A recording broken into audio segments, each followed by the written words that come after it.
सभी ध्यान से देखना। हम लोग इलेक्ट्रोमैग्नेटिक इंडक्शन पढ़ रहे हैं। उस इलेक्ट्रोमैग्नेटिक इंडक्शन के आज लास्ट टॉपिक पे अपन जाएंगे। इसके अंदर सबसे पहला टॉपिक जो आपका पढ़ा वो था magnetic flux. Formula is flux का formula B vector dot A vector. फिर आया फैराडे और उससे बना लेंज, और लेंज का final formula induced EMF E. Induced EMF E is minus D phi by D T. And जैसे ही हम ओम्स लॉ लगाते हैं तो induced EMF is E by R. वो अपने को पूरा चीज पता है। आफ्टर दैट हम गए तीसरे टॉपिक पे, चेंजिंग मैग्नेटिक फ्लक्स, जिसके लिए पूरा चैप्टर मैंने डिसाइड किया कि फ्लक्स का formula B A N B A N number of turns B A cos of theta.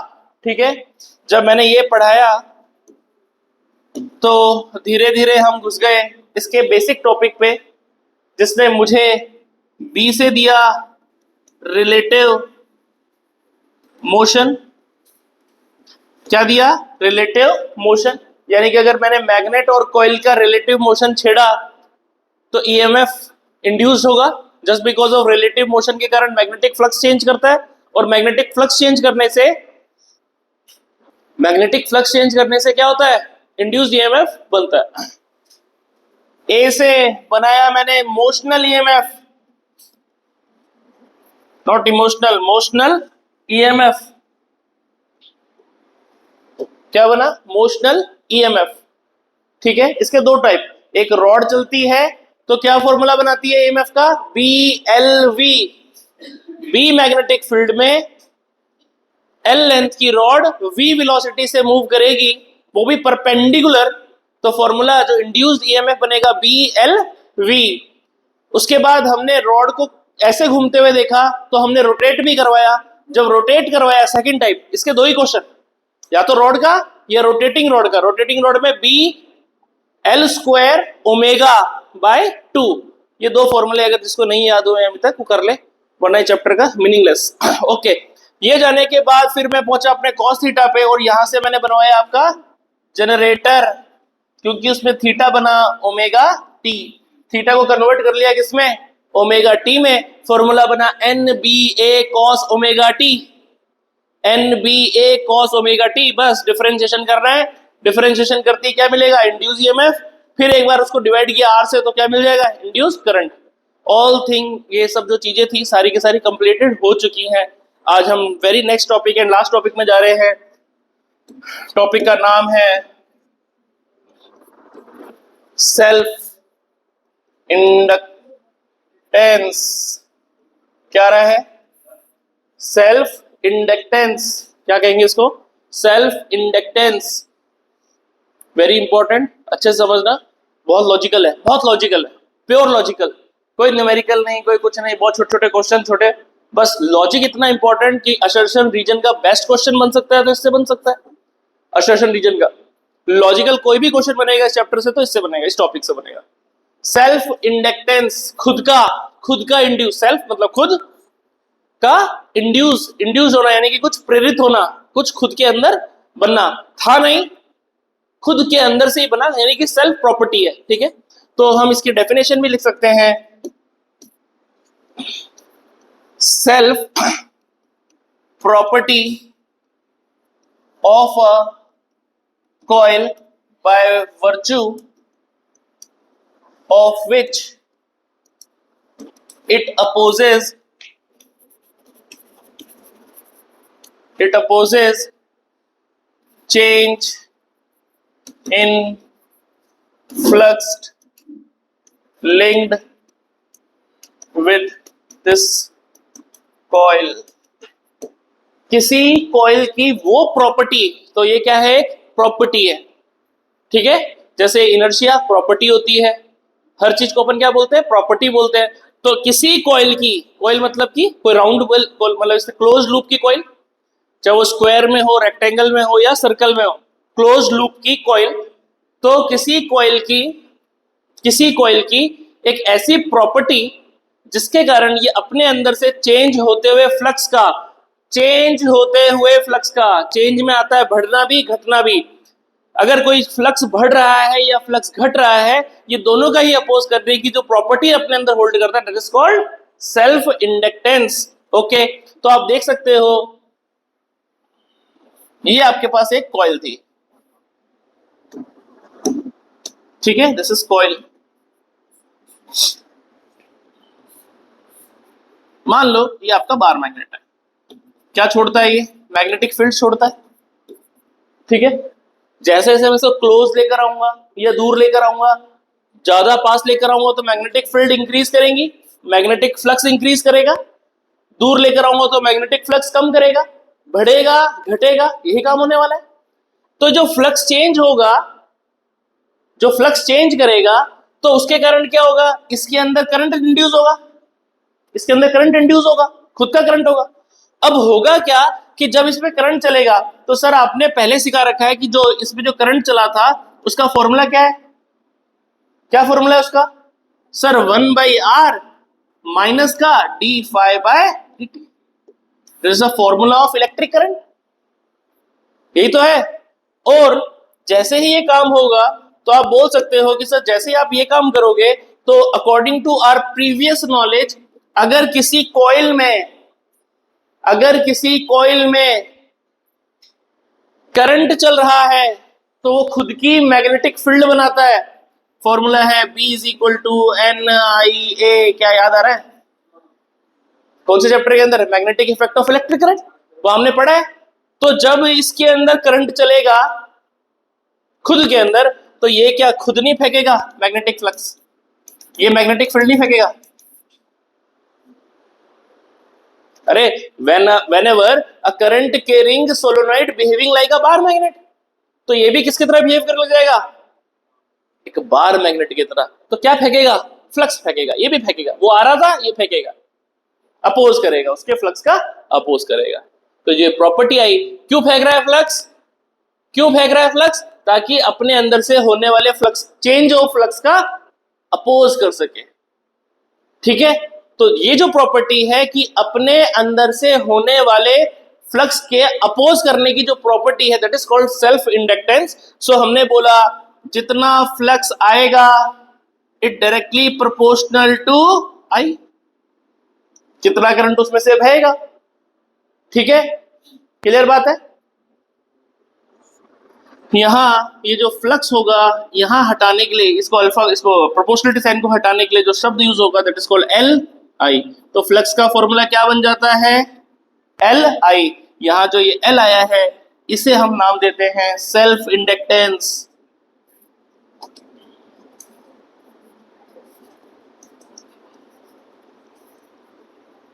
क्या कहेंगे इसको, सेल्फ इंडक्टेंस। इसकी यूनिट हो जाएगी, जैसे रेजिस्टेंस हुआ करता था, कैपेसिटर हुआ करता था, नया डिवाइस इंट्रोड्यूस हो रहा है। अब से कॉइल जो होती है वो किसकी तरह बिहेव करेगी, सेल्फ इंडक्टेंस की तरह बिहेव करेगी। एंड इसकी जो एसआई यूनिट हो जाएगी वो हो जाएगी हेनरी। क्या इसकी यूनिट क्या हो जाएगी, हेनरी। तो हर कॉइल के पास में क्या होता है, एक सेल्फ इंडक्टेंस होता है हर कॉइल के पास। जब भी आप इस तरीके की स्प्रिंग टाइप की कोई कॉइल देखोगे, तो जैसे एक रेजिस्टेंस एक इलेक्ट्रिक डिवाइस था, ठीक है, और इस सेल्फ इंडक्टेंस से ही एक डिवाइस बना जो इलेक्ट्रिक डिवाइस, इसका नाम हो जाएगा क्या, इंडक्टर। क्या नाम हो जाएगा, इंडक्टर। लाइक जैसे रजिस्टर होता था जिसका काम क्या होता था, अपने अंदर से चलने वाले करंट का अपोज करना, चार्जेस के फ्लो का अपोज करना, रजिस्टिव प्रॉपर्टी लेके आता था। दूसरा कैपेसिटर, याद आ रहा है, रजिस्टर तो ये ओम, कैपेसिटर दिखने में कैसा, ये सर्किट डायग्राम में यूनिट इसकी क्या होती थी, बोलो, फेरेड। मुंह से तो खुलेगा ही तुम्हारा मुंह तो किसी का। फेरेड। और अब आज आ गया है हमारे पास कौन, इंडक्टर। तो क्या बोलोगे, डेफिनेशन क्या है इसकी इंडक्टर की, a device which oppose change in. Sir वो भी तो करंट रोकता था। अरे वो करंट रोकता था, ये करंट नहीं रोकता, ये चेंज इन करंट रोकता है। वो करंट रोकता था, ये क्या रोकता है, चेंज इन करंट। वो रोकता था 1 एम्पियर दोगे तो भी रोकूंगा, 2 एम्पियर रोकोगे तो भी रोकूंगा। ये बोल रहा है एक भेजोगे तो चलने दूंगा, 2 भेजोगे तो चलने दूंगा, 2 से 3 करोगे तो नहीं चलने दूंगा। क्या अंतर समझे, अ device which opposes change in current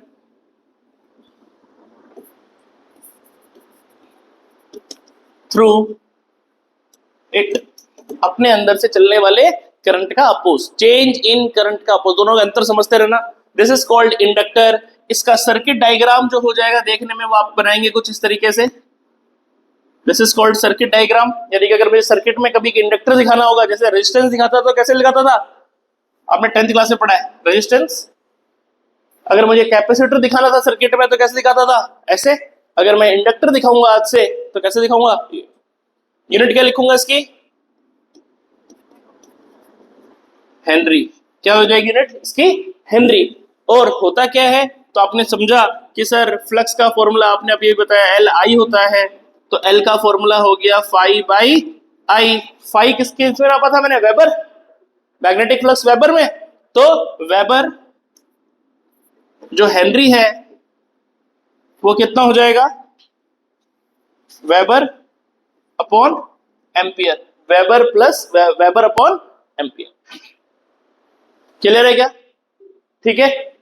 किसी ने बोला डिफाइन, जो बहुत इंपॉर्टेंट क्वेश्चन है बोर्ड एग्जाम के लिए, define the unit of self inductance. इसकी डिफाइन करो यूनिट के अंदर। ऐसा 1 नंबर में क्वेश्चन जो बहुत बार पूछे गए, 1 नंबर के अंदर जो एमसीक्यू आता है उसमें पूछ लेगा कि होता क्या है, डिफाइन कैसे करोगे।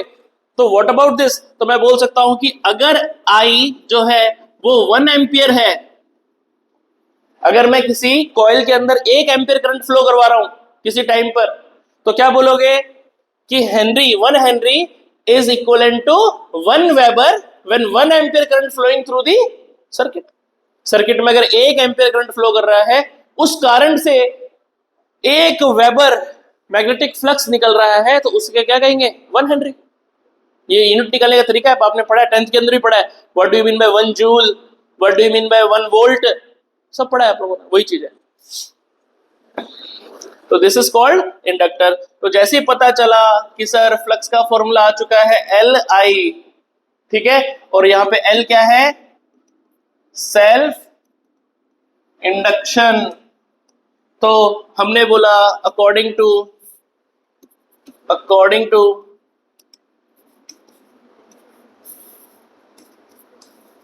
Length law, we know that EMF should be minus का d phi by dt, so induced EMF minus का हो जाएगा d by dt, बन जाएगा L I, phi की जगह कितना रख दूं, L I। EMF का फॉर्मूला बन गया minus L d I by dt।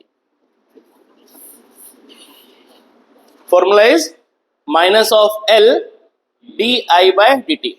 अभी तक मैक्सिमम किसी को समझ नहीं आया वो क्या फॉर्मूला बना दिया सर। अब ध्यान से सुनना, इसकी थ्योरी काम कैसे करने वाला है, चीजें क्या है। सर ये ईएमएफ बनाया आपने, तो अगर ये ईएमएफ बनाया, व्हाट अबाउट जो एक्चुअल था किसी कॉइल से, ये क्या है फिर, ये क्या था, ये भी तो ई का फॉर्मूला है, और इसके अंदर फाई ये तो है नहीं, उसमें तो बी ए बी इंटू ए। तो सर अब क्या फॉर्मूला बना दिया आपने, जो फॉर्मूला बनाया है इससे अगर मैं कंपेयर करूं अपने, ये जो मैं बना रहा हूं रफ काम कर रहा हूं, सर जो आपने अभी तक सिखाया था वो तो सिखाया था माइनस का D phi by D T, और इसको अगर मैं ओपन भी कर दूं तो डी बाई डी टी के अंदर भी बी ए आता था, बी ए कॉस थीटा आता था। इसका क्या मतलब है, इसका क्या मतलब है, ध्यान से सुनना।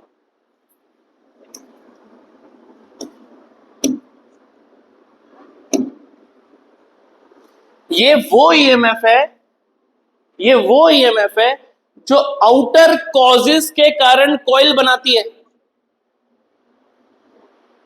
ये वो ईएमएफ है जो आउटर कॉजेस के कारण कॉइल बनाती है। अगर इस क्लास से बाहर कुछ देख के तुम लोग अपने अंदर कुछ जनरेट कर रहे हो, this is called outsider. Class के अंदर अगर किसी को देखकर तुम एक्टिव हो रहे हो, दैट मीन्स सेल्फ। तो बाहर से जो फील्ड आती थी उसको, उसके लिए जो फ्लक्स जनरेट होता था, जो ईएमएफ कॉइल जनरेट करती थी, वो ये था। दिस इज कॉल्ड एक्शन, इसे कहते हैं एक्शन। और फिजिक्स पढ़ रहे हैं तो न्यूटन तो आएगा ही आएगा, बदले में आया reaction. This is called reaction. Action is equal to reaction. ये एक्शन है, ये रिएक्शन है। जब वो चेंज करने की कोशिश करती है तो कॉइल कहती है कि मैं भी अंदर से भी कुछ करूंगी। This is called back EMF. इस ईएमएफ को क्या नाम देंगे?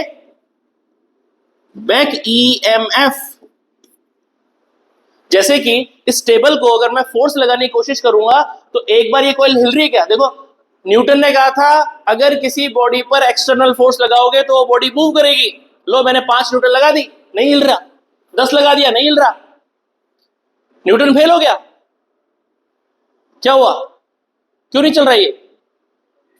मैं जितना एक्शन दे रहा हूं, क्या हुआ? बंद हो गया। जितना एक्शन दे रहा हूं बदले में ये मुझे क्या दे रहा है? रिएक्शन दे रहा है। एक्शन का रिएक्शन। तो अगर एक्शन और रिएक्शन बराबर है तो कभी टेबल चलेगी नहीं। लेकिन मैं एक्शन करने वाला हूं तो मैं अपनी कैपेसिटी बढ़ा सकता हूं, लेकिन इसकी औकात एक जगह जाके ओके, ये मेरे को रिएक्शन कितनी दे सकती है? ज्यादा 20 न्यूटन की। मैं 5 लगा रहा हूं, ये भी मुझे 5 दे रही है। फ्रिक्शन याद है, पढ़ाया था जब। 5 मैंने दिया तो इसने मुझे 5 दिया, मैंने 10 दिया तो इसने भी 10 दिया, मैंने 15 दिया इसने भी 15 दिया, मैंने अगर 20 दिया तो इसने अपनी हद मार के भी 20 दे दिया। लेकिन 20 इसकी क्या है? लास्ट औकात। इसके बाद इसकी औकात नहीं है। अब मैंने 21 न्यूटन लगा दिया तो इसकी औकात ही नहीं है मेरे को सेट करने की। तो 1 न्यूटन से 1 की 19 हो जाएगा, क्योंकि सबसे एक्सट्रीम गया, फिर थोड़ा सा फ्रिक्शन कम हो जाता है। तो 19 से या 18 से ये मुझे बार बार क्या करेगा? रजिस्ट करेगा। लेकिन मैं 2 न्यूटन से इस बेंच को कहां लेके जाऊंगा?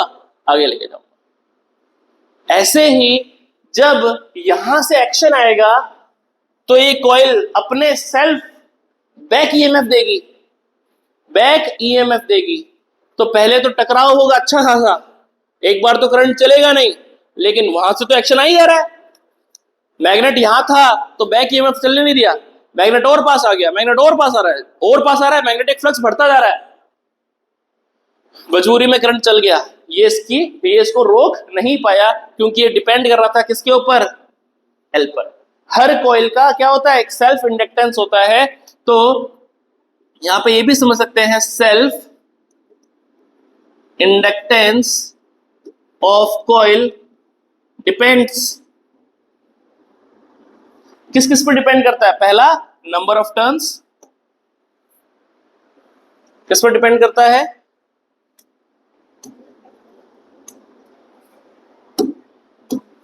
किस पे करता है? Number of turns, area of each turn. तीसरा, स्पेस बिटवीन टर्न्स। ये भी आप बोल सकते हो। मटेरियल किसका है, इस पर डिपेंड करता है। ठीक है, तो इस सारी प्रॉपर्टी को मिला के हर कॉइल क्या बनाती है? अपना एल बनाती है। और उस एल के कारण वो क्या लेकर आती है? Back EMF. तो जब जब किसी कॉइल के सामने से फ्लक्स चेंज होगा तो ये कॉइल की ये प्रॉपर्टी क्या करेगी? उसका अपोज करेगी। अपोजिशन हमेशा एप्रोप्रिएट हो जरूरी नहीं है, एक लिमिट तक ये जाकर खत्म हो जाएगा। जब ये लिमिट खत्म हो जाएगी तो सर्किट में करंट कौन सा घूमेगा? ये वाला, ना कि ये वाला। क्या बात समझ में आई? क्लियर है? हो जाएगा, समझ में आ जाएगा ये वाला। This is called back EMF. अच्छा, अब इसको समझना प्रैक्टिकल कैसे करते हैं। प्रैक्टिकल कैसे करते हैं, ध्यान से। इसका प्रैक्टिकल पड़ता है। ये एक बल्ब है,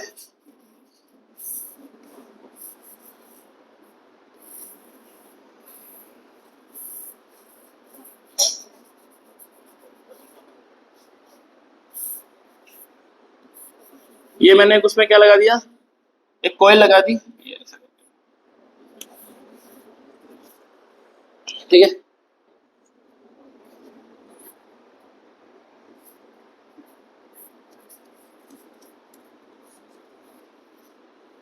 ये मैंने एक सिंपल सा सर्किट बनाया, ये बोर्ड पे आया हुआ क्वेश्चन है, ध्यान से सुनना। ऐसे क्वेश्चन आएंगे, सर्किट बना के आएंगे कि क्या होता है जब की 1 को ऑन करूंगा, क्या होगा की 2 को ऑन करूंगा, इस तरीके फर्जी को। मान लेते हैं 5 वोल्ट की बैटरी लगी हुई है, ठीक है। एक बार के लिए मैंने ओपन स्विच छोड़ा हुआ है, ओपन, कुछ करंट फ्लो नहीं कर रहा, ठीक है। अगर करंट फ्लो नहीं कर रहा,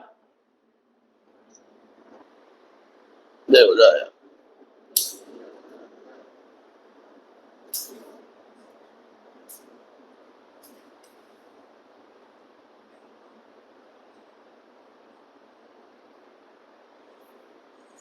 हाँ, तो 5 वोल्ट है, ठीक है। मैंने कोई सर्किट में करंट फ्लो नहीं कर रहा, कुछ भी नहीं हो रहा, फिर तो कोई बात ही नहीं करने की। अच्छा, ठीक है। हमने जैसे ही ऑन किया,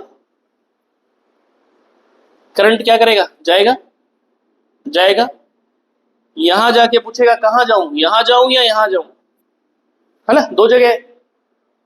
पता है सर, यहां तो जाएगा, जाएगा, बल्ब की तरफ जाएगा, जाएगा। अब ध्यान से सुनना, हम आज तक क्या सोचते थे, हमारी जो थिंकिंग थी कि सर अगर यहाँ पे 8 ओम है, यहां 16 वोल्ट की बैटरी है, अच्छा, इस 8 ओम से कितना करंट फ्लो करने वाला होगा, इस 8 ओम रेजिस्टेंस से कितना करंट फ्लो करेगा,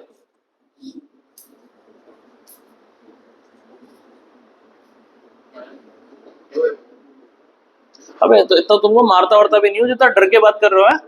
हाँ, दो है, सिंपल, मतलब मैं इस क्वेश्चन में इंटरेस्टेड ही नहीं हूँ एक्चुअल। ये तो मैंने ऐसे पूछ लिया कि भाई कब से, मतलब ये बताओ, फिर आगे बात करते हैं। V/R लगाया, 16/8 किया, 2 एम्पियर करंट सर्किट में फ्लो करेगा, कोई दिक्कत ही नहीं सर, ये तो बच्चा को सब पता है। अब जब तुम 2 एम्पियर बोलते हो तो ये तुम बोलते हो, लेकिन सर्किट बोलता है बटन दबाते ही कभी 2 एम्पियर करंट नहीं फ्लो करता। यानी कि अगर करंट की कहानी सुननी थी तो जैसे ही स्विच को ऑन करते तो करंट 0.1, 0.2, 0.3, 0.4, फिर 0.5, फिर 0.6 या 8 जो भी था, फिर 1 एम्पियर, फिर 1.5 एम्पियर, 2 एम्पियर तक पहुंचता। बैटरी अच्छी पावर की, अच्छी चीजें हैं तो इंस्टेंटली काम होता है। नहीं, ग्राफ अगर मैं बनाता तो करंट ऐसा था, बढ़ता बढ़ता बढ़ता बढ़ता, फिर कांस्टेंट हो जाएगा, फिर एक टाइम के बाद क्या हो जाएगा, कांस्टेंट 2 एम्पियर। बटन दबाते ही 2 एम्पियर नहीं भागता, यानी during this time interval I should change या फिर आई विल बी चेंज। ये क्या है, चेंज हो रहा है, आई चेंज हो रहा है, और ये तो खतरे का सिग्नल है। जहां मुझे करंट चेंज होता हुआ दिखा, वहां तो फिल्म में कौन आने वाला है अब, बैक ईएमएफ, जहां करंट चेंज होते हुए देखा। इसलिए आज मैं बहुत इंपॉर्टेंट बात बताता जा रहा हूं, धीरे धीरे अभी देखोगे, अरे यार प्रैक्टिकली ये प्रॉब्लम होती थी कि हमारे साथ पूरे घरों में ये प्रॉब्लम आती है। मतलब अब से, आज के बाद, नाउ ऑनवर्ड्स, जब भी किसी भी इलेक्ट्रिक डिवाइस को देखोगे, पंखा, एसी, कूलर, फ्रिज, जो भी देखोगे, सबके अंदर क्या होता है, बैक ईएमएफ होता है। हर जगह कॉइल होती है। जब भी तुम स्विच ऑन करते हो किसी भी घर पे, किसी भी अप्लायंस का, एसी, फ्रिज, किसी का भी, तो सबसे पहले उसमें करंट को वो चेंज देखता है। और हमने जो ईएमएफ दिया, जैसे मैंने बोला घर पे 220 वोल्ट आता है, तो ये भी क्या बनाता है, स्टार्टिंग में बढ़िया अच्छी खासी वोल्ट बनाता है, जो चाहती है कि करंट फ्लो ना करे सर्किट के अंदर। तो जो तुम हर बार स्विच ऑन करते हो, हर बार तुम्हें ये फेस करना पड़ता है बैक ईएमएफ, चाहे किसी भी इलेक्ट्रिक डिवाइस की बात करो। क्या बात समझ में? ठीक है। अब क्या होगा कि जैसे ही तुमने स्विच ऑन किया, तो जैसे ही करंट से जाने की कोशिश कर रहे, तो करंट अभी क्या है, करंट अभी क्या है, इससे लड़ रहा है स्टार्टिंग में, या तो जाने जाएगा नहीं करंट, तो करंट इस वाली ब्रांच में सबसे पहले नहीं जाएगा, और सारा का सारा करंट कहां पर जाएगा, फिर अगर यहां नहीं जाएगा तो कहां जाएगा, ऊपर। तो बल्ब एकदम से क्या करेगा, अच्छा खासा ग्लो करेगा, प्रॉपर ग्लो नहीं करेगा लेकिन ग्लो करेगा, बल्ब जल जाएगा। ये यहां पे कॉइल गई नहीं। लेकिन आफ्टर दैट जब सैचुरेशन पे आ जाएगा, स्टडी स्टेट पे आ जाएगा, तो करंट इसमें से भी जाने लग जाएगा। क्लियर है? अब इधर इस सिचुएशन में हो क्या रहा था, ये एनर्जी से इसको फेंक रहा था, ये उसको बैक फेंक रहा था। लड़े कुछ देर तक, पर हमेशा बैटरी पावरफुल पावरफुल बैटरी होती है, इस कारण से इसको हरा देती है और ये इसमें करंट एस्टेब्लिश कर देता है। कई बार ऐसी सिचुएशन भी हो सकती है कि ये जो मैंने, क्योंकि मैंने बोला डिपेंड्स ऑन एल, एल मेरे हाथ में, मैं नंबर ऑफ टर्न्स कितने बनाऊंगा, कैसे बनाऊंगा, तो इतनी खतरनाक कॉइल भी बना सकता हूं कि क्या पता ये बैटरी कभी इसको चला ही ना पाए। कुछ डिवाइस, एसी को मैं अपने 5 वोल्ट के सेल से चला सकता हूं क्या? बराबर की ही नहीं है, बैक ईएमएफ इतना आएगा कि कर ही नहीं पाएगा काम। क्लियर है क्या बात? ओके। तो जब मैं सर्किट को ऑन करता हूं, तो ये क्या करता है, इसके साथ लड़ाई करने के लिए बैठा है, बैटरी बैठी है, तो थोड़ी देर से काम हुआ लेकिन हो गया। ठीक है।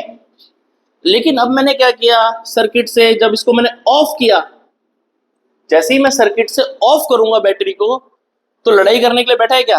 क्यों? क्योंकि जैसे ये करंट चढ़ा था तो उतरेगा भी तो वैसे ही, 2 एम्पियर था, सर्किट को ऑफ करूंगा तो सीधा 2 से 0 थोड़ी हो जाएगा, 1.9, 1.8, 1.6, 1.4, 0.5, फिर लास्ट में जाके 0। अरे बढ़े चाहे घटे, करंट तो क्या कर रहा है, चेंज कर रहा है, और जो करंट चेंज कर रहा है तो वो भी बैक ईएमएफ बनाएगा। और इस बार पहले जब सर्किट को ऑन किया था तब तो बैटरी लड़ रही थी, अब तो लड़ने के लिए कोई बचा ही नहीं, बैटरी तो सर्किट से हट चुकी है। एक्सट्रीम, बहुत ही ज्यादा सिचुएशन के अंदर हाईली बैक ईएमएफ स्टार्ट होता है जो सर्किट को। तो आप जब इस सर्किट को ऑफ करोगे, अगर मैं इसका प्रैक्टिकल करोगे, तो ये बल्ब जो होगा, क्योंकि अब बैटरी का काम कौन कर रहा है, ये खुद जो क्या बना रही है, एक बैक ईएमएफ बना रही है, ये बल्ब इतना तेज जलेगा, मतलब जितनी इसकी औकात नहीं थी उससे तेज जलकर या तो फट जाएगा या खराब हो जाएगा। आप देखेंगे कि सर्किट में एकदम से बहुत तेज इसकी रोशनी होगी, एकदम से बहुत ज्यादा ग्लो करेगा, एंड आफ्टर दैट ये खराब हो जाएगा या ये बंद हो जाएगा। ठीक है। कई बार देखते हो बल्ब जलता है तो एकदम से बहुत तेज जल जाता है, वो यही होता है। तो इस सर्किट से आप एक चीज सीखे आज, कि कभी भी हम किसी अप्लायंस से, कभी घर पे गए, पंखा ऑन किया, चल रहा था रात को, फिर सुबह उठे ऑफ किया, स्कूल आ गए, शाम को घर गए, शाम को घर जाके फैन को ऑन किया, तो फैन को ऑन किया तो चल ही नहीं रहा, मम्मी के पास गए भागते भागते, मम्मी फैन खराब हो गया। कब खराब हुआ बेटा? अभी ऑन करा तो ऑन ही नहीं हुआ। बेटा अब नहीं, ये जब सुबह तूने जब ऑफ किया था तब खराब हुआ था। कोई भी चीज कब खराब होती है? ऑफ करते समय। ऑन करते हुए कोई चीज खराब ही नहीं हो सकती, क्योंकि जब ऑन करते हैं तो सर्किट में क्या जाता है, हमारी तरफ से भी करंट जाता है जो बैक ईएमएफ से लड़ता है, बैक ईएमएफ से लड़ता है। तो वो लड़ाई में हमेशा क्या होता है, लमसम बराबरी चलती है। लेकिन जब हम स्विच को ऑफ करते हैं तो हमेशा क्या बनता है, एक बैक ईएमएफ। जो बैक ईएमएफ बनता है वो इतना खतरनाक बनता है कि हमारे सर्किट को खराब कर देता है। तो हमेशा कोई भी अप्लायंसेस, कोई भी बल्ब खराब कब होता है? अब बल्ब की बात सुना रहा हूं, अब सर मेरे तो एलईडी आ गई घर में, बल्ब का तो कॉन्सेप्ट तुम भूल गए, धीरे धीरे एलईडीज देख रहे हो आजकल, ट्यूबलाइट भी एलईडीज है, ये वाली एलईडीज है। पुराने टाइम के अंदर जो शादियों में आप देखो, कभी सर हमारे गांव में इतनी सारी वो लगाई, ट्यूबलाइट्स लगाई, तो ट्यूबलाइट अगर पुराने टाइम की किसी ने देखी है तो इस तरीके की गोल हुआ करती थी, एंड जो स्टंट वाले होते थे उसको अपनी बॉडी पे मार मार के देते, धप धप करके आवाज आती थी, क्योंकि उसमें आयोनाइज गैस हुआ करती थी, नियॉन गैस या गैस हुआ करती थी। अब पॉजिटिव ये है, नेगेटिव ये है, यहां से लेकर यहां तक करंट पहुंचाना है, तो मुझे हाई इलेक्ट्रिक फील्ड चाहिए। क्या चाहिए? हाई इलेक्ट्रिक फील्ड, जो इस गैस को क्या कर सके, आयोनाइज। अगर मैंने अपनी 220 वोल्ट की लाइट जलाई तो कभी औकात ही नहीं उसकी कि इसको क्या कर सके, आयोनाइज। तो किसी ने बहुत अच्छा एक कॉन्सेप्ट देखा था, अगर किसी के घरों में पुरानी ट्यूबलाइट लगी हुई है तो एक छोटा सा गोल सेल जैसा हुआ करता था, जिसे हम लोग कहते थे वो चौक कॉइल, चौक, उसको फिट करते थे और ऐसे घुमाते थे हल्का हल्का, वो हिलती नहीं थी तो हिलाते थे चढ़कर बेंच पे, जैसे लगाते थे फिर वो जल जाती थी एकदम से। और किसी की ट्यूबलाइट अगर पुराने जमाने लगी हुई है तो यहाँ से ब्लैक ब्लैक हो जाती है और यहाँ चल रही होती है, वो भी आपको देखा होगा, सब देखा होगा आप लोगों ने। This is called chalk coil, inductor coil. ये बैक ईएमएफ जनरेट करती थी। और कभी शादियों में अगर ट्यूबलाइट लगती है देखी है, तो हर शादी के अंदर एक ट्यूबलाइट के लिए एक चौक नहीं लगाते वो लोग, वो 10-15 ट्यूबलाइट लगाते थे, उसमें सिर्फ एक चौक लगाते थे, एक चौक से पूरी ट्यूबलाइट जला देते। तो इतना इंपॉर्टेंट डिवाइस हुआ करता था पुराने टाइम के अंदर गैस को आयोनाइज करने के लिए। अब तो ये एलईडीज आ गई, छोटे छोटे बल्ब लगे हुए हैं, जब उसको तोड़ोगे तो अंदर से बल्ब निकलेंगे छोटे छोटे। एलईडीज का कॉन्सेप्ट अलग है, LED is very different for the bulb, पूरा कॉन्सेप्ट ही अलग है एलईडी का। एलईडी तुम्हारे सिलेबस में है, जब तुम इलेक्ट्रिक डिवाइसेस पढ़ोगे लास्ट, तब पढ़ाऊंगा एलईडी भी। क्या बात समझ में आ गई? सर एसी का ये स्विच अलग क्यों दिया हुआ है, ये बाकी खटके तो ऐसे दिए हुए नॉर्मल से। तो किसी ने अगर देखा हो, अगर मैंने गलती से एसी के अंदर ये वाले बल्ब लगा दिए, ये वाले स्विच लगा दिए, तो एक दिन तो एसी चलेगा, दूसरे दिन खटका फ्री हो जाएगा, खटका ही फ्री हो जाएगा, वो खटके चेंज करने पड़ेंगे। क्योंकि जब वो एसी बिग कंपोनेंट है, उसका जब बैक ईएमएफ आता है तो इनकी औकात नहीं है, इन छोटे छोटों की औकात नहीं है। Because the formula is V is equal to ED। D is equal, electric field का फॉर्मूला हो जाएगा V/D। मतलब कि जितना डिस्टेंस ज्यादा उतना इलेक्ट्रिक फील्ड कम। तो ये जो छोटे से बल्ब के जो स्विच लगे हुए हैं, जब इनको ऑफ करते हैं तो सर्किट को इतना से करते हैं ये लोग। ऑफ किया, ओके, ऑन किया, ओके। एसी वाला खटका ऑफ करता हो तो इतना दूर आता है। और जब बड़ी बड़ी मशीन में लीवर लगे होते हैं, जब किसी फैक्ट्री में जाओगे तो लीवर लगा पूरा प्रॉपर, लीवर ऑफ कर दिया, लीवर ऑफ किया तो इतना दूर हो गया, ऑन किया तो टच हो गया, ऑफ किया तो इतना दूर हो गया। तो जितना ज्यादा डी होगा उतना ई कम होगा। क्या मतलब सर? जो दो रॉड्स हैं पॉजिटिव नेगेटिव, उनके बीच में जितना डी होगा उतनी इलेक्ट्रिक फील्ड ज्यादा बनेगी। मतलब कम होगा तो उतनी, मतलब जितना कम होगा तो ज्यादा इलेक्ट्रिक फील्ड बनेगी। इसके बीच में क्या होती है? एयर। और ये इलेक्ट्रिक फील्ड इतनी ज्यादा थी कि उस एयर को ही क्या कर देती है? आयोनाइज। और यहाँ करंट बनेगा। और आप देखते हो कई बार स्विच ऑफ करते समय चिंगारियां निकलती हैं, ऑन करते हुए कभी नहीं निकलेगी, ऑफ करते हुए निकलती है। कई बार तो एसी के हटके को दबाते हुए भी निकलती है बाहर। तो ये क्या करेगी? उसको आयोनाइज। तो कई बार क्या होता है, सर ऑन कर रहे थे चल नहीं रहा, फिर इलेक्ट्रिशियन को बुलाते हैं, इलेक्ट्रिशियन कुछ नहीं आता, नट खोलता है, उसको देखता है कार्बन होता है उसमें, पूरा ब्लैक ब्लैक कार्बन छपा होता है, उसको साफ करता है पत्ते से, वापस फिट करता है, चला जाता है, ऑन करता है, ऑन हो जाती है। कार्बन डिपोजिशन, कार्बन का डिपोजिशन हो जाएगा पूरी प्लेट के ऊपर। आप खोल के देखेंगे सर्किट तो उसमें ब्लैक ब्लैक आ रखा होगा। क्यों आ रखा है? Due to this back EMF. Clear है क्या? पक्का प्रैक्टिकल चीजें समझा दी मैंने, जितना हो सकता है मैंने काफी समझाने की कोशिश की आप लोग को। I think you are clear हो गई चीजें आप लोग को। तो this is the thing, back EMF क्या कहलाएगा? ये बैक ईएमएफ जो बहुत इंपॉर्टेंट चीज है। न्यूमेरिकल के लिए क्या लिख दोगे? E is equal to LdI/dt। आपको करंट में होने वाले चेंजेस को पकड़ना है, L की वैल्यू देखनी है, E आपको मिल जाएगा। सर करंट कैसे निकलेगा? Back EMF divided by R, divided by R।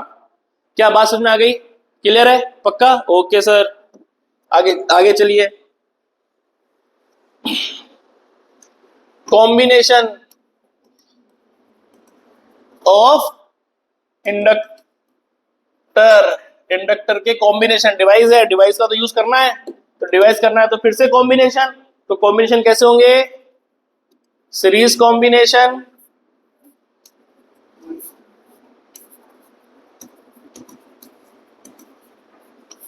और पैरेलल कॉम्बिनेशन। सीरीज कॉम्बिनेशन कैसा दिखता है? सर सिंपल है सर, क्या पढ़ा रहे हो? आता है यूं, दूसरा, तीसरा, सर्किट, सोर्स सर्किट। यहाँ पे मैं पढ़ा नहीं रहा, सेल नहीं लगाऊंगा इस बार, सेल एसी क्या लगा रहा हूं मैं भी नहीं बता रहा, क्योंकि ये सब टॉपिक कहाँ पढ़ने वाले? अगले चैप्टर में, इसी चैप्टर में इंडक्टर को अच्छे से पढ़ेंगे और डिटेल में इनकी यूजेस लेंगे। पैरेलल में कैसे लगेगा?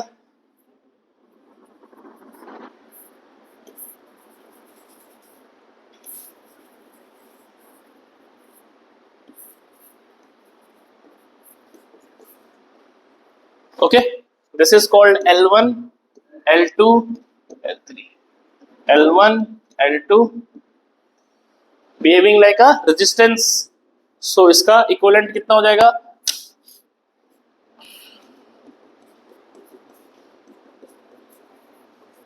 दूसरा क्या हो जाएगा?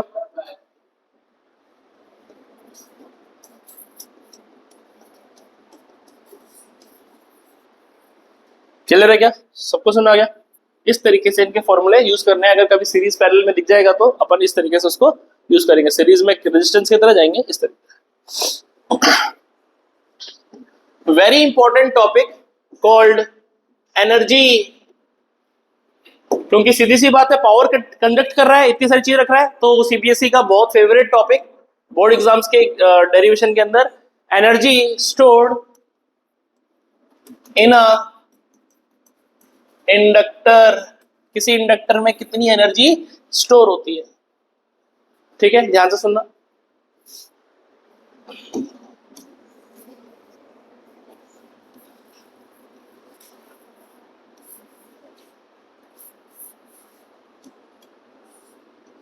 ये एक इंडक्टर है, ठीक है। ये क्या है? इंडक्टर। इसकी वो कितनी है value? L Henry. L Henry इसकी यूनिट है। सपोज करेंगे इसके अंदर क्या गया है? करंट गया है। तो करंट जाने से इसके अंदर क्या बनेगा? बैक ईएमएफ बन जाएगा। बैक ईएमएफ बनेगा। तो at any instant of time, at any instant of time, power का फॉर्मूला क्या सिखाया मैंने आप लोग को? पावर का फॉर्मूला क्या होता है? हाँ, डब्ल्यू वर्क अपॉन टाइम होता है। Very good. और एन एनर्जी, हाँ, वर्क बोले या एनर्जी बोले अपॉन टाइम। गधे, इससे अच्छा मैं सुनना चाहता था V into I, potential into current, V I T, I square R T, 3 फॉर्मूले इलेक्ट्रिसिटी में पढ़ा है। तो पावर का फॉर्मूला हम जानते हैं, होता है पावर का, यहां लिख रहा हूं, power is equal to V I. यानी कि अगर कहीं पावर निकालनी है तो वी वोल्टेज और आई करंट लिख दो। यहां पे वोल्टेज की जगह क्या आएगा? Induced EMF. क्या आएगा? इंड्यूस्ड ईएमएफ आई, सॉरी ई आएगा। और किसी इंस्टेंट ऑफ टाइम पे जो करंट जा रहा होगा, क्या जा रहा होगा? डी आई जा रहा होगा। डी आई, तो मैंने लिखा डी आई। क्या बात समझ आ गई? किसी इंस्टेंट के ऊपर जो पावर जा रही है, this is called E D I. और वर्क डन का फॉर्मूला क्या होता है? सॉरी, अपॉन टाइम क्या होता है? पावर। तो अगर मैं क्या कर दूं, या फिर इसको आई कर दो तुम लोग, D I D T, time के रिस्पेक्ट में करोगे तो पावर, तो डी टी, चलो डी टी कर दो। ओके, तो ये हो जाएगा पी। तो तुम्हारा वर्क का फॉर्मूला क्या निकल के आएगा? P into T. यही होता है वर्क का फॉर्मूला। और वर्क की हमारी क्या बनती है? एनर्जी। ठीक है, तो सर जो किसी टाइम पे वर्क होगा वो कितना हो जाएगा? P D T. पुट कर दो। तो पी की जगह कितना, डब्ल्यू की जगह कितना लिख दूंगा? वो भी स्मॉल वर्क डन। कितना आ जाएगा? तो आप बोलोगे सर पी की जगह लिखोगे ई ईएमएफ, बैक ईएमएफ वाला, D I, D I, and आ जाएगा आपके पास में क्या? इंटू हुआ है कौन? D T. अब सीधी सी बात है सर, आपने सिखाया है ई का फॉर्मूला माइनस का D I by, sorry, minus का L D I by D T, ये फॉर्मूला है ईएमएफ का। पुट कर दो इसके अंदर। तो डी डब्ल्यू कितना बना? ई की जगह लिखा minus L D I by D T, D I, या किसी इंस्टेंट ऑफ टाइम पे करंट ले लो आई। किसी इंस्टेंट ऑफ टाइम पे कितना ले लो करंट? आई ले लो। इस सर्किट में कितना करंट जा रहा था? आई जा रहा था। किसी टाइम पर जो करंट जा रहा है वो कितना जा रहा है? आई। ठीक है, तो ये कितना बन जाएगा तुम्हारे पास? डी आई, और यहां हो जाएगा डी टी। डी टी से डी टी क्या कर दो? कैंसिल। तो स्मॉल वर्क डन जो हो जाएगा वो कितना बना तुम्हारा? माइनस का L I D I. Clear बात समझ में आ गई? पक्का? अब क्या होता है sir? Total work done for 0 to I current. तो क्या करना है सर? इंटीग्रेशन कर दो। इंटीग्रेशन में क्या आ जाएगा? L I D I zero से लेकर आई। क्या सिखाया है? पावर में एक जोड़ो अपॉन पूरी पावर। तो पावर कितनी है इसकी? 1। तो 1 में 1 हुआ तो 2, 2/2। तो क्या बन जाएगा तुम्हारे पास? 1/2 Li²। तो वर्क का फॉर्मूला क्या निकल कर आएगा? 1/2 Li²। तो इस फॉर्मूले को कंपेयर करो अपने कैपेसिटर से। कैपेसिटर में वर्क का फॉर्मूला क्या आया था? Half CV²। याद आ रहा है? एक कैपेसिटर की एनर्जी का फॉर्मूला है। कैपेसिटर में कितनी एनर्जी होती है? Half CV²। इसमें कितनी एनर्जी होती है? Half Li²। कितनी हो जाएगी? Half Li²। क्या बात क्लियर है? पक्का? एक सेल्फ इंडक्टर में कितनी एनर्जी होती है? रेजिस्टेंस में कितनी एनर्जी होती है पूछा तो? V इंटू आई, VI T, VIT बोल दो या तो। एक कैपेसिटर में कितनी एनर्जी होती है? Half CV²। किस फॉर्म में होती है? इलेक्ट्रिक फील्ड की फॉर्म में। उसके अंदर क्या स्टोर होता है? एक कैपेसिटर में क्या स्टोर होता है? एक कैपेसिटर में क्या स्टोर होता है? इलेक्ट्रिक फील्ड की फॉर्म में इलेक्ट्रिक एनर्जी। एक इंडक्टर, पहला हमने पढ़ा रेजिस्टेंस, दूसरा कैपेसिटर, तीसरा आज क्या पढ़ाया? इंडक्टर। इंडक्टर में क्या होता है? Magnetic energy in the form of magnetic field. तो किसी कैपेसिटर, इसके इंडक्टर के अंदर क्या घूम रही होती है? Magnetic field. कैपेसिटर में क्या घूम रही होती है? Electric field. उसमें कौन सी एनर्जी होती है? Electric energy. क्या फॉर्मूला है? Half CV²। इसके अंदर क्या घूम रहा है? Magnetic field. कौन सी एनर्जी? Magnetic energy. कितनी? Half Li²। अगर इतनी 4 जो 6 लाइनें मैंने बोली अगर नहीं समझ में आएंगी तो अगला चैप्टर क्या पढ़ने वाले हैं? AC। उसके अंदर पढ़ेंगे सबसे बड़ा टॉपिक LCR सर्किट। LCR मतलब कि जिसमें एक साथ रेजिस्टेंस भी लगाऊंगा, इंडक्टर भी लगाऊंगा, रेजिस्टेंस भी लगाऊंगा, कैपेसिटर भी लगाऊंगा, तीनों लगाऊंगा। तो अगर ये चीजें समझ में नहीं आएंगी तो दिक्कत आएगी कहीं ना कहीं। ठीक है, okay. This is called self inductance. And second एक टॉपिक और बच रहा है आपका लास्ट, म्यूचुअल इंडक्टेंस। क्या जाएगा? Mutual inductance. नाम से पता चल रहा है। पहला क्या था? सेल्फ, दूसरा म्यूचुअल। क्या मतलब? म्यूचुअल मतलब दो लोगों की बात आने वाली है। तो अभी तक तो एक कॉइल थी, अब अगर क्या आ गई? कॉइल 1 और दूसरी आ गई कॉइल 2। तो होता क्या है कि सर, होता तो यह है कि अगर इसके अंदर से फ्लक्स निकलेगा तो फ्लक्स कहां से गुजरेगा? वहां से भी गुजरेगा। तो इसके कारण उसमें इंडक्टेंस बनेगा। और सर वो चुप थोड़ी रहेगी, उसमें से भी क्या निकलेगा? फ्लक्स निकलेगा। तो इसमें से निकलेगा। तो दो कॉइलों के जब आपस में आसपास लगा देते हैं दो कॉइलों को, तो इनके बीच में जो होता है उसे क्या कहेंगे? Mutual inductance. और जब सिंगल कॉइल होती है उसमें क्या बनता है? Self inductance. बस इतना सा अंतर, कुछ भी चेंज नहीं है। डेफिनेशन वाइज क्या लिखोगे? Property of two coils by virtue of which they oppose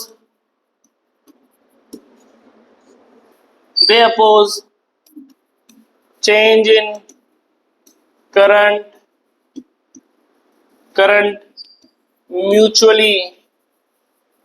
mutually यानी कि एक के अंदर चेंज हो रहा है तो उसके कारण दूसरा अपोज करेगा, दूसरे में चेंज हो रहा है तो पहला अपोज करेगा, एक दूसरे को अपोज करेंगे। कुछ नहीं करना। जो इसका फॉर्मूला कैसे बनेगा? Φ2 flux change in magnetic flux change in coil 2 is equal to, is proportional to I1। वहां पे क्या लिखा था मैंने? Flux is equal proportional to I, L आ गया था। यहां पे क्या है? दूसरे का फ्लक्स कौन जज कर रहा है? पहले का करंट। क्योंकि जो इसमें करंट घूमेगा वो क्या घूमेगा? I1। इसमें से जो मैग्नेटिक फ्लक्स निकलेगा वो क्या निकलेगा? N mu naught N I1। वो मैग्नेटिक फ्लक्स किससे लिंक करेगा? इससे। फ्लक्स किसमें चेंज होगा? इसमें। तो जो सेकंड कॉइल का फ्लक्स है वो किसके कारण चेंज हो रहा है? पहले के करंट के कारण। तो फाई 2 का फॉर्मूला क्या बन जाएगा? MI1। ऐसे ही फ्लक्स 1 क्या बन जाएगा? MI। बस बाकी तो आपको पता है। अब तो क्या करना है, इसको डिफरेंशिएट करेंगे तो EMF निकल जाएगा, इसका भी इसका भी। ठीक है, तो यानी कि अगर मेरे को EMF निकालना है सेकंड कॉइल का तो क्या लिखूंगा? माइनस का MDI1 बाय dt। ये क्या है? EMF of coil 2। ऐसी EMF फर्स्ट का निकालूंगा तो -MDI2 बाय dt। समझ आई बात आपको? ठीक है। अब सर दो कोयलों को साथ में लगा रहे हो, तो किसी ने बोला क्यों ना अच्छे से लगाओ, तरीके होते हैं अलग अलग लगाने के। कैसे सर? समझा नहीं। समझा ऐसे कि मेरी मर्जी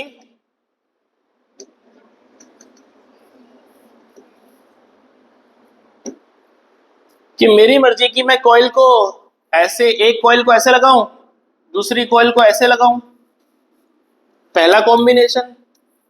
दूसरा कॉम्बिनेशन बोल रहा है नहीं सर, मैं तो एक कॉइल को लगाऊंगा ऐसे और दूसरी को रखूंगा उसके ऊपर। ओके, दूसरा टाइप कॉम्बिनेशन। तीसरे ने बोला एक को रखूंगा ऐसे, दूसरे को रखूंगा ऐसे। चौथा बोला सब छोड़ो सर, मैं रखूंगा सबसे अच्छा वाला। क्या? पहली कॉइल को रखूंगा ऐसे और दूसरी कॉइल को रखूंगा ऐसे। क्या बात समझे? करने का तरीका है, इसे कहते हैं कपलिंग। क्या कहते हैं?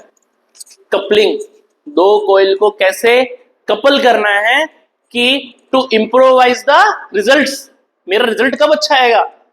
तो मुझे पता चला सर ऐसे रखूंगा तो क्या होगा, यहां से फ्लक्स निकलेगा, घूम जाएगा, ये वाला फ्लक्स तो वेस्ट जा रहा है, सिर्फ ये वाला फ्लक्स इससे लिंक कर रहा है। यहां से करूंगा तो जो नीचे जा रहा है वो तो इससे निकल जाएगा, ये वाला तो खराब हो गया, ऊपर जा रहा है जो। यहां से भी एक दो तो गई, बाकी तो जो यहां से घूमने थे वो तो घूम गए। ये सारी कपलिंग क्या है? नॉमिनल, बेकार है। बेस्ट कौन सी है? मैक्सिमम वाली। इसे कहते हैं के। फॉर्मूला बनेगा 1/√, के अंदर L1, formula is L1 L2। एक नंबर का कोई क्वेश्चन आ जाए तो आ जाए कपलिंग निकालने का। तो this is the combination where we find maximum coupling, क्योंकि इसमें से सारा फ्लक्स क्या करेगा? साथ में लिंक करेगा। जो फ्लक्स पहली वाली का निकल रहा होगा वही का वही सेकंड वाली से निकलेगा। This is called good coupling, maximize coupling. Okay, उसका फॉर्मूला क्या होता है कपलिंग निकालने का? के 1/√L1√L2। ठीक है, तो इस तरह के क्वेश्चंस कभी नीट जेईई के अंदर आ सकते हैं, अदरवाइज इसमें कुछ है नहीं खास। म्यूचुअल इंडक्टेंस क्लियर है? पक्का? तो यहीं पे चैप्टर कंप्लीट है,